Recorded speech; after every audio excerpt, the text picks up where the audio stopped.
الحمد لله وحده والصلاة والسلام على من لا نبي بعده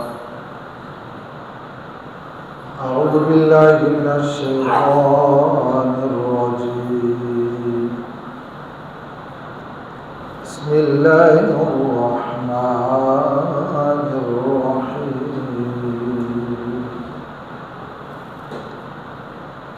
وما من دابة في الأرض إلا على الله يرزقها صدق الله مولانا العظيم وصدق رسوله النبي الكريم ونحن على ذلك من الشاهدين والشاكرين والذاكرين والحمد لله رب العالمين.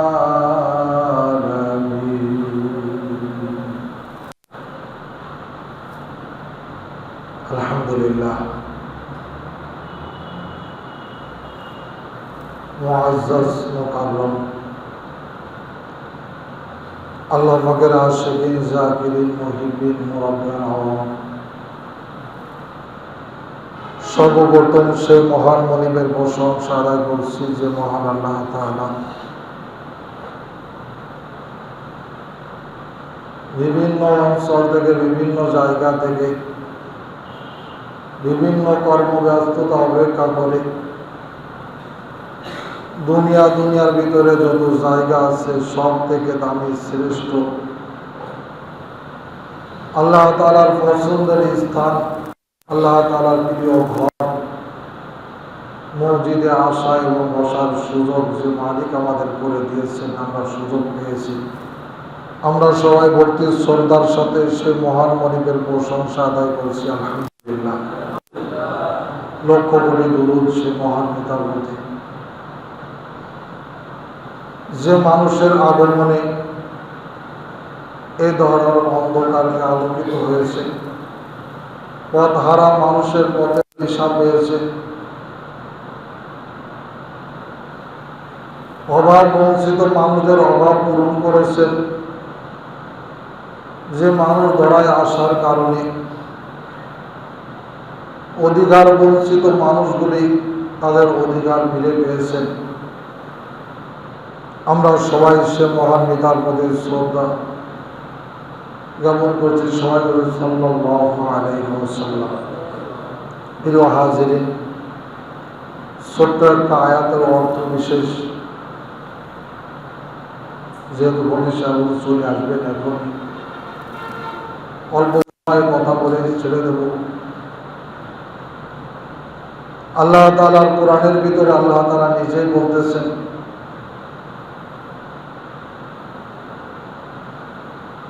এই জমিনের ভিতরে যত মাখলুক আছে, যত জানদার প্রাণী আছে, প্রত্যেকটা প্রাণী, প্রত্যেকটা মাখলুকের খাদ্যের ব্যবস্থা কে করেন? আল্লাহ বলতেছেন আমি। কারোর হাতে রিজিকের কোনো ব্যবস্থার দায়িত্ব আমি দেইনি।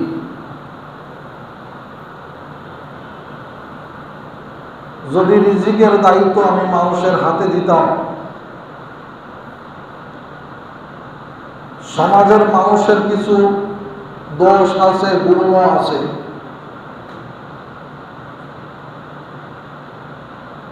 ভাই ভাইতে যখন ঝগড়া লেগে যায়, একই উঠোনের থেকে মাঝখান থেকে প্রাচীর পড়ে যায়, আছে না নাই? এরকম দৃশ্য আপনাদের নজরে পড়েছে কারণ? আপন ভাই ভাইয়ের ভিতরে ঝগড়া লেগেছে, হঠাৎ সপ্তাহের ভিতরে প্রাচীর পড়ে গেছে, এই ভাই ওই ভাইয়ের সাথে আর সাক্ষাৎ হয় না। বছরের পর বছর চলে যায়, ভাই ভাইয়ের কোনো খোঁজ খবর আর নেয় না। সন্তান মা বাবার সাথে একটু ঝামেলা হয়েছে, বছরের পর বছর চলে যায়, সন্তান পিতার সাথে কথা বলে না, পিতার সন্তানের সাথে কথা বলে না। এরকম নজির আমাদের সমাজে আছে না নাই? আল্লাহ বলতেছেন, যদি আমি রিজিকের ব্যবস্থা জমিনের মানুষের হাতে দিতাম,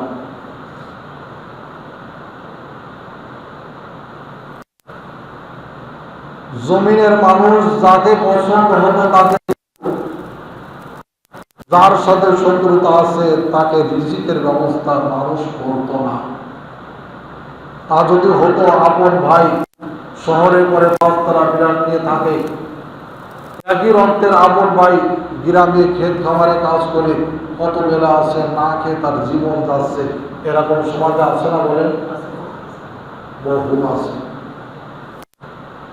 আপন রক্তের বোন না খেয়ে আছে, ভাই আলিশান বাড়িতে থাকে, দামি গাড়িতে চলে, দামি বাড়িতে থাকে।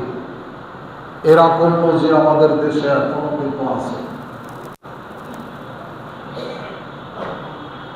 وما من دابة في الأرض إلا على الله رزقها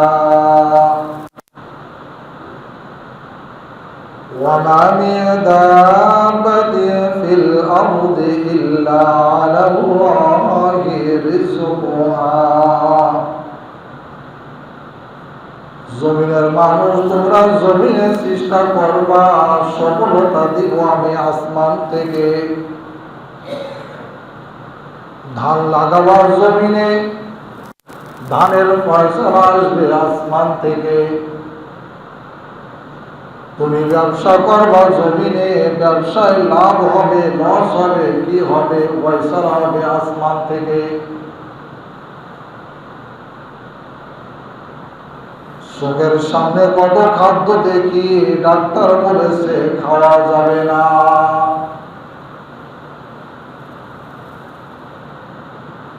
কত সুস্বাদু খাবার, কত আয়োজন, অনুষ্ঠানে গিয়েছি, কত ভালো ভালো খাবার চোখের সামনে।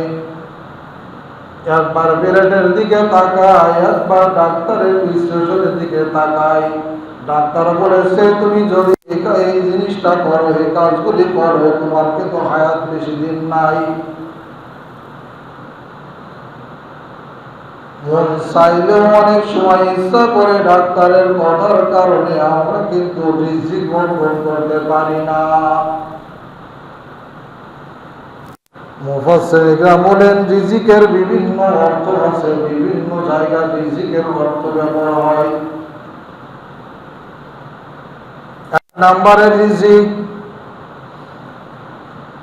পর্যাপ্ত জ্ঞান অন্বেষণ করা।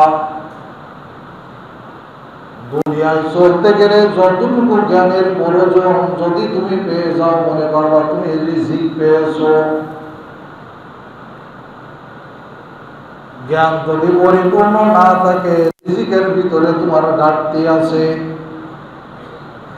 দ্বিতীয় নাম্বার রিজিক মানুষের কাছে যোগ্যতা, গ্রহণযোগ্যতা হওয়া। সমাজের মানুষ তোমাকে গ্রহণ করবে, তোমার ভিতরে এমন যোগ্যতা থাকবে, এমন গুণ থাকবে, সমাজের মানুষ কিন্তু তোমাকে গ্রহণ করবে।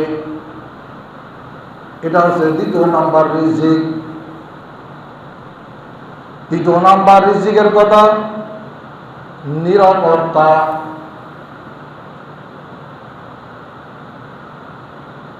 তুমি স্বাধীনভাবে বাড়ি যাবা, তোমার জন্য পাহারাদারি থাকবে না। গ্রামে তুমি স্বাধীনভাবে ঘুরে বেড়াবা, গ্রামের মানুষ তোমার সমালোচনা করবে না, তোমার ভয় থাকবে না।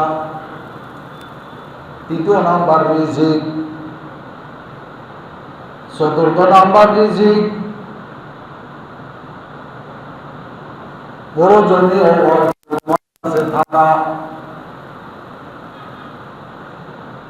তোমার যতটুকু প্রয়োজন অতটুকু অর্থের ব্যবস্থা তোমার আল্লাহ করে দিয়েছেন, তার মানে তুমি রিজিক পেয়েছো। পঞ্চম নম্বর অনুগত পরিবার হওয়া। তোমার পরিবারের যত লোক আছে প্রত্যেকটা মানুষ তোমাকে গ্রহণ করবে, প্রত্যেকটা মানুষ তোমার কথার অবাধ্য হবে না, কথা শুনবে।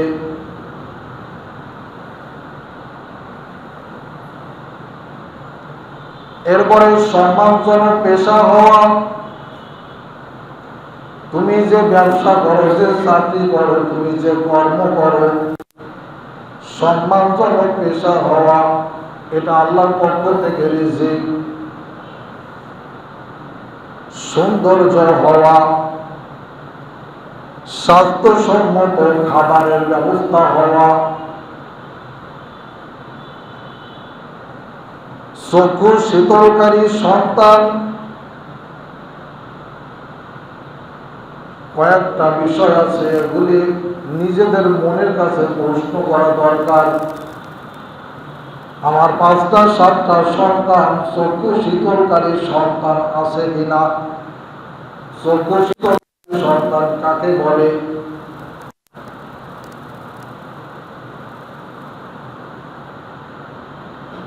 আমরা শুধু দুনিয়ার সফলতার দিকে তাকাই, আমার সন্তানগুলি আজকে প্রতিষ্ঠিত, আমি মানুষের সামনে বলে বেড়াই, নিজেকে অনেক গৌরব মনে করি। একে চক্ষু শীতলকারী সন্তান বলে না। তোমার সন্তান এমন রাস্তা দিয়ে চলবে, হাজারো মানুষ দেখে তোমার সন্তানের দিকে মানুষ মাথা নত করে সালামটা দিবে, সম্মানের সাথে মানুষ তাকাবে, কেউ খারাপ কোনো মন্তব্য করবে না। সন্তানের নাম শুনে পিতার প্রশংসা করবে, অন্যদের সন্তানটা কত ভালো। তোমার যদি চক্ষু শীতলকারী সন্তান থাকে, তাহলে তুমি বুঝে নিবা তুমি আল্লাহর পক্ষ থেকে রিজিক পেয়েছ। এরপরে নীতি নৈতিকতা, এরপরে জ্ঞান বৃদ্ধির পরিপক্কতা, সুস্বাস্থ্য, সৃষ্টির ভালোবাসা। একটা বিষয় আজকে বলব,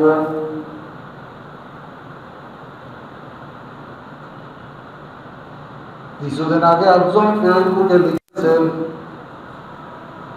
দুনিয়াতে কেউ যদি সফলতা চায়, স্ত্রীর অনুমতি ছাড়া, স্ত্রীর অনুগত ছাড়া সে সফল হতে পারে না। একজন লিখেছেন ফেসবুকে, কেউ যদি সমাজে প্রতিষ্ঠিত হতে চায়, কেউ যদি সমাজে উপরে উঠতে চায়, স্ত্রীর অনুগত হওয়া ছাড়া, স্ত্রীর পরামর্শ ছাড়া সে উঠতে পারে না। সুবহানাল্লাহ। আপনাদের কি মনে হয়?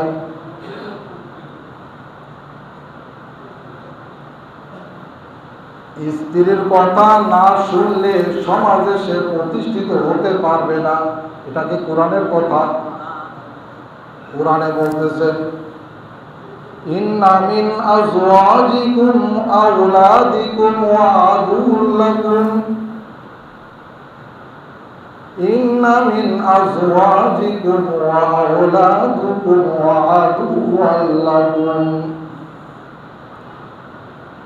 ও সমাজের মানুষ, তোমরা শুনে রাখো,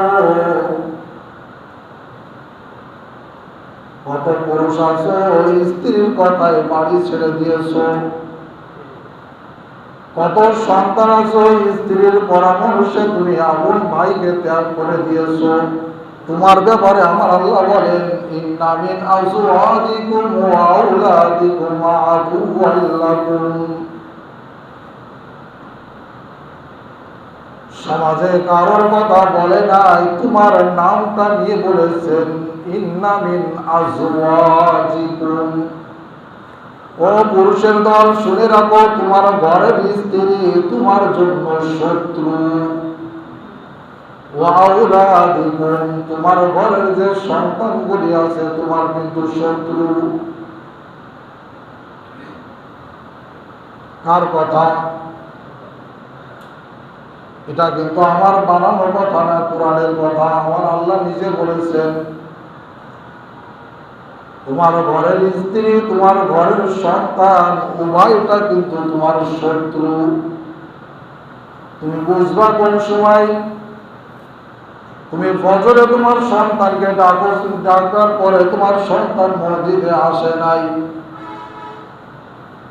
তোমার সন্তানকে ভালো পথে যাওয়ার জন্য তুমি আদেশ করেছো, তোমার কথা শোনে নাই। তোমার সন্তানকে ভালো কথা বলার কারণে তোমার সাথে বিদ্রোহ করে, তুমি বুঝে দিবা এই সন্তান কিন্তু তোমার বন্ধু না, এই সন্তান তোমার শত্রু। আপন ভাইয়ের পিছনে অর্থ ব্যয় করার কারণে, আপন বোনের পিছনে অর্থ ব্যয়ের কারণে, নিজের মা বাবার পিছনে অর্থ ব্যয়ের কারণে স্ত্রীর মন যদি পরিবর্তন হয়, বুঝে দিবা তোমার স্ত্রী তোমার বন্ধু না। ইন্না মিন আজওয়াজিকুম ওয়া আওলাদিকুম আদুওয়াল লাকুম। কত যুবক আছে, কত ভাই আছে, আপন মা বাবাকে টাকা দেয়, স্ত্রী বুঝতে পারে না, বুঝতে দেয় না। আপন ভাই আপন বোনকে টাকা দেয়, স্ত্রী জানাতে পারে না, স্ত্রীকে বুঝতে পারে না, বুঝতে দেয় না। অথবা এই সমাজে নাও থাকতে পারে, কিন্তু আমাদের বাংলার জমিনে এখনো অনেক ঘরে আছে, নিজে ইনকাম করে, নিজে আয় করে, কিন্তু ব্যয়ের ব্যাপারে অনেক সতর্ক অবলম্বন করা লাগে। নিজের মাকে নিজের বাবাকে টাকা দিবে, স্ত্রীর ভয়ে দিতে পারে না। আপন বোন বাড়িতে এসেছে, নিজের সাধ্য অনুযায়ী বোনকে কিছু করবে, সাহস পায় না। হুজুরের কাছে ফতোয়া নেওয়া লাগবে না, তুমি নিজেই বুঝে নিবা। তোমার স্ত্রী যদি তোমার অধীনস্থ কারোর পিছনে খরচের ব্যাপারে কোনো আপত্তি করে, চেহারার যদি পরিবর্তন করে, বুঝে নিবা এই স্ত্রী তোমার বন্ধু না।